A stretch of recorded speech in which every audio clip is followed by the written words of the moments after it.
Hi, this is Rachel, speaking to you now. Please do not drive or operate any machinery whilst listening to this audio. Some of the things I speak about may be triggering.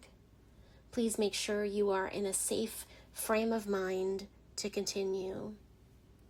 This is not intended to be medical or mental health advice, and I am not a certified mental health professional. In the case of an emergency, please contact your local resources. For a better future. In a strip mall, by which I mean a conglomeration of upscale stores all settled in a row with very spacious parking lot for all of the fancy cars being brought by the frequenters of these establishments, I came upon the premises of a food place, en route to a coffee shop at which I had planned to spend no money, having brought my own tea in a flask. And here I did spend money and am now awaiting the edible goods, only which money can buy, at least at this place. But the food, though tasty I'm sure, is just that, a material good. You can buy material goods. What you cannot buy or put a price to is happiness, is recovery from trauma, is the ability to enjoy one single day without a thought about suicide. But there is a price to those things too. Your socioeconomic status. And whether you or your neighbor or someone in a neighboring city can afford access to the kind of healthcare which squashes suicidal thinking for good, which effectively treats this pervasive illness called depression, called complex trauma, which happens to no fault of the person suffering from those illnesses. How do we portray our community, our society? Is this a place of healing or of blame, where those affected by curable illness are portrayed as dangerous, the outliers put front and center by media outlets and by politicians, business owners, influential people? What sort of world do you want to live in? What sort of world do you want to leave to your children? If you make up the part of an employer who has discriminated against one of their employees for having had a mental health crisis, and you are complicit in helping to find any way to get rid of this controversial employee simply because they suffer from a mental illness, then you are complicit in discrimination and you are part of the problem. Do we want to be the part of society who, following the death of her mother, my mother, or anyone's mother, develops major depressive disorder and so is ignored and repressed, made to carry the burden all alone, put in on a five-month waiting list for therapy when therapy is needed now and not tomorrow?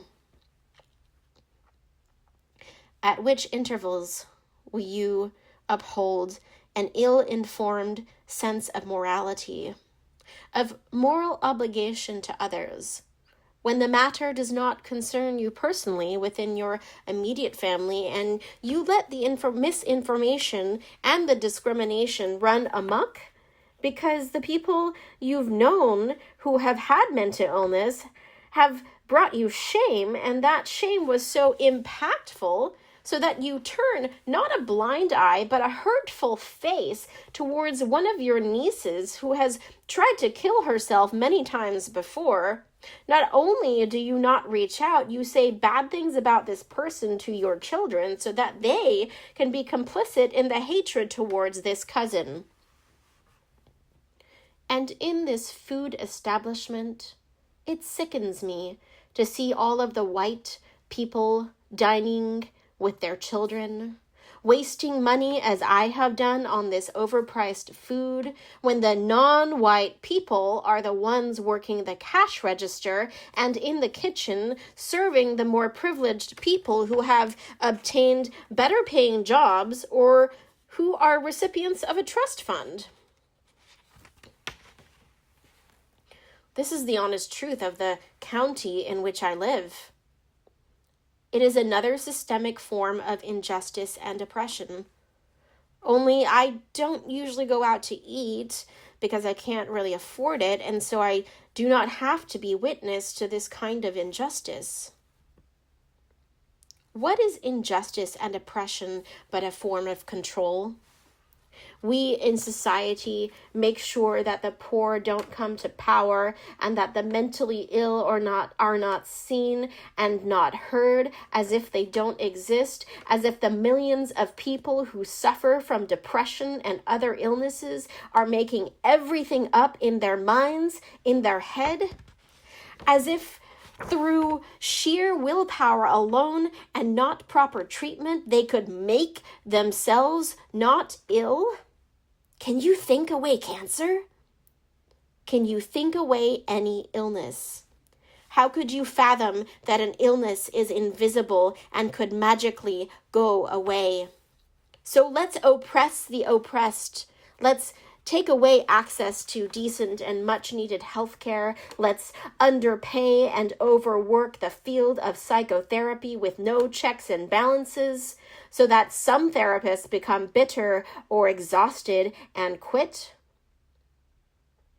Because all of the sanctions and rules and laws, they're for the greater good, right? So that in the United States, the insurance company leaders can line their own and their shareholders' pockets with greed. Oh, I meant to say money. It's the same thing. So if you are afraid to talk about mental health issues, then dare yourself to face your fears. For the fear is just a smoke cloud that the oppressors wish you, no, need you to believe in, for they lead with fear-based ideologies. But what other ways are there to lead? Perhaps with truth and honesty and patience, in order to dispel the lies, in order to have people understand the truth that illness, any kind of illness, does not discriminate, can affect anyone, including yourself, one day. In order to be truthful, you must first be honest with yourself. Find out the origin of your fears in order to dispel them. Were we not just talking about injustice? Injustice is lying to yourself and then believing those lies. That racism does not exist, that bigotry and bullying and shaming do not exist. Do you hear this? Do you hear yourself? Wake up. 50 to 100 years ago, I would have been shot for saying these things. These things still exist just as much as you exist and are listening to me now. So will you take a stand with me? Will you dare yourself to bring up the topic of mental health in a conversation? With anyone? With me? With your doctor? With a trusted friend? You who believe in the smoke billows which have festered your heart with fear? You need only fear the things which are unknown. So begin to know them. Listen to a podcast. Begin to empower yourself with the knowledge and the truth that we are all just human. And we are doing our best, given the access and resources that we have. And if someone is abusive towards you, then pity them, for they are unwell and could get help if they wanted to.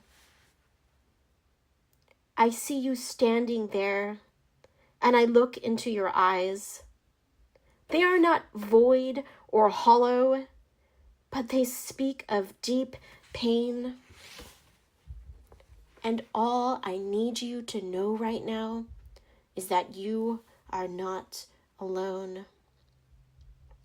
There are people who understand how you feel, and I am one of those people.